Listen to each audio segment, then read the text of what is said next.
YouTube? As you guys can see by the title, today we're going to be removing the rear wiper blade off the V-Wagon. I seen a couple pictures of V's and non-V wagons with this deleted. It just kind of cleans up the back end, makes it look a little bit smoother. I found a write-up online on one of the Facebook groups, but I haven't seen an actual video. So I found a write-up on a Facebook group page of everything that's needed and how to do it. It doesn't seem hard. It looks like we just need a 10 and a 13, and then I got a bunch of pry tools. And here's the kit that I bought. It was like $6 or something like that off of Amazon. It doesn't, a couple of O-rings, and yeah, so we'll get started. So on the directions, first it says is bottle panel holds a switch for the hatch comes off, 6 clips, 2 10s. So I'm assuming that's gonna be one right here, one right here. We're pretty much removing all of this right here. So it looks like it's just 2 10s and then all clips.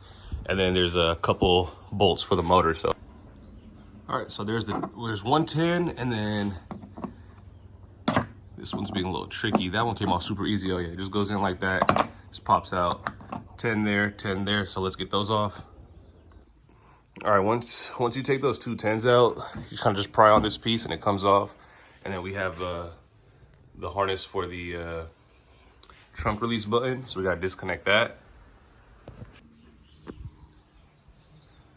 All right, so once you get that cover off, it says there's 11 door style clips, which are these.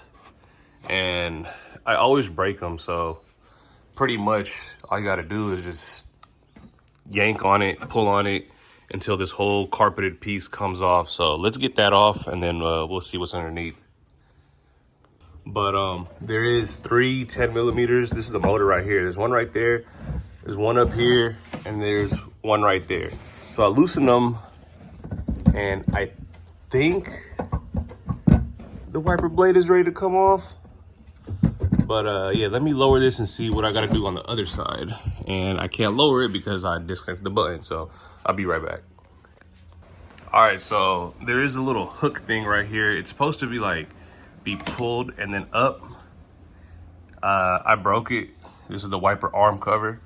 That's what I say. I hate plastic pieces. I'm always breaking shit. But yeah, so there's a 13. We gotta take this off, and then this wiper comes off, the motor will drop, and then we install our kit. But yeah, that's a bummer that I really broke this right now, because if I ever want to put it back, I mean, it might stay. Might have to put a little glue or whatever on it, but yeah, I'm always breaking shit, man. All right, so of course I didn't follow the steps right. I took all 3 10 millimeters from the motor out, and then when I took this 13 out, I was trying to pull it up. This was just moving a lot, and I couldn't get the wiper arm off. So I put a 10 millimeter back on the motor to make it straight, and then this slid right off. So now let's remove the motor, and then we'll be installing our kit. All right, so removing the motor was fighting me a little bit.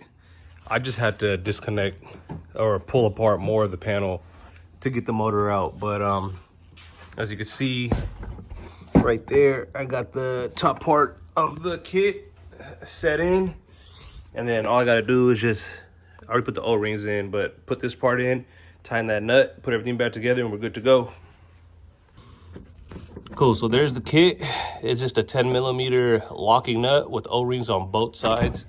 You don't want to go too crazy tightening it because this glass is hella hard to find, but it looks like it's nice and sealed. I don't see any light on the other side, but I'm probably gonna dump a little bit of water on it just to make sure it's not leaking, but I don't think it's gonna leak. That O-ring's on there pretty tight. It's nice and snug. And yeah, from a distance, dude, that thing's just gonna blend in, and you're not even gonna be able to tell that cap is right there. Everything put back together. Wiped it down, no leaks. I'm super happy with it. Just looks super clean, just cleans up the back. Just all about the little details. I think the thing was like $6, $7 or something like that. So yeah, since I am going to LS Fest next month, I'm probably gonna put some stickers on the back, so that helps not having a wiper blade also. But hopefully this video was helpful, because I looked all over YouTube and I couldn't find a single video removing this wiper blade. It's not hard. You just got to remove the panels and have patience and be very careful with the glass, because you don't want to break that. But all right, guys, I'll catch you on the next one.